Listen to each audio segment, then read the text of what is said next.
अस्सलाम वालेकुम। कैसे हैं आप लोग? सब खैरियत से हैं? उम्मीद करता हूँ आप लोग सब खैरियत से होंगे। आज हम फर्स्ट ईयर केमिस्ट्री में चैप्टर 4 के एक्सरसाइज का एक और न्यूमेरिकल करवाने जा रहे हैं और ये न्यूमेरिकल आपकी एक्सरसाइज में है। पिछले साल इस न्यूमेरिकल में जो वॉल्यूम दिया था ऑक्सीजन का, ऑक्सीजन को ट्रांसफ़र करने के लिए कंटेनर का, वो 10 dm³ था। आपको पता है कि ये किताब जो है अब इसका दोबारा एक नया एडिशन आया है। इसमें इसका वॉल्यूम अब 10 की जगह पर 1 dm³ कर दिया गया। ठीक, वो भी मैं आपको डेटा में बता देता हूँ। तो आज की वीडियो जल्दी इंशाल्लाह कवर करेंगे और इस चैप्टर की जो दीगर चीज़ें रह गई हैं, न्यूमेरिकल शायद सारे ही ख़त्म होने वाले हैं और 2-4 चीज़ें हैं वो भी इंशाल्लाह मैं आपको करवा दूँगा। ठीक है, तो आ जाओ इस न्यूमेरिकल की तरफ। न्यूमेरिकल में वो ये कहता है कि at 35 degree centigrade oxygen gas in a cylinder has 456 centimetre cube volume. Centimetre cube है, इसको dm³ में लाने के लिए हम क्या करेंगे, 1000 से डिवाइड कर देंगे तो ये हो जाएगा 0.456 dm³ एंड 0.85 atm प्रेशर। तो आपको P1 गिवन है, आपको V1 गिवन है ना। ये T1 हो गया, temperature T1, volume V1, pressure P1। बेवकूफ़ से बेवकूफ़ इंसान को भी समझ में आ जाएगा कि इसमें जो फार्मूला लगेगा जो आपके पास वो होगा P1 V1 upon T1 is equals to P2 V2 upon T2। देखिए, न्यूमेरिकल को पढ़ते ही फार्मूला जहन में आना चाहिए, तो उसका मतलब ये है कि आपने केमिस्ट्री पढ़ी है। ठीक, जैसे मैं कह रहा हूँ ना, temperature T1, volume V1, pressure P1, तो T1 is given to you, V1 is given to you and P1 is also given to you. आगे आते हैं, कैलकुलेट द प्रेशर। इसका मतलब है आपको P2 मालूम करना है क्योंकि P1 तो गिवन है। When this oxygen gas is transferred to 1 dm³ flask. पिछले साल जो किताब थी उसमें इसकी वैल्यू थी 10 dm³। अब नई किताब में इसकी वैल्यू 10 से कम होकर कितनी हो गई है, 1 dm³। एक फ्लास्क है 456 सेंटीमीटर क्यूब का, छोटा सा फ्लास्क है जिसमें टेम्परेचर 35 डिग्री सेंटीग्रेड है, वॉल्यूम 456 सेंटीमीटर क्यूब है, प्रेशर उसका 0.85 atm है। हम इस ऑक्सीजन गैस को निकालते हैं और एक बड़ी फ्लास्क में 1 dm³ में अब इसको हम ट्रांसफ़र कर देते हैं। जैसे ही हम ट्रांसफ़र करते हैं तो इसका टेम्परेचर कम हो जाता है। टेम्परेचर कितना कम हो जाता है? टेम्परेचर हो जाता है इसका 20 डिग्री सेंटीग्रेड।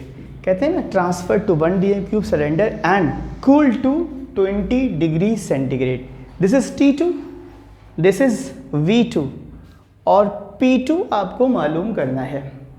ठीक है, उम्मीद करता हूँ आपको ये डेटा समझ में आ गया होगा।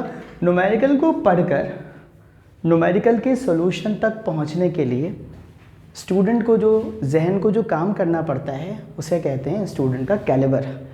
तो मैंने आपको जिस तरह पढ़ाया है ना, एग्ज़ाम में भी तुम कोशिश ऐसी ही करना आप लोग कि पढ़ते जाना और उसको अंडरलाइन करते जाना।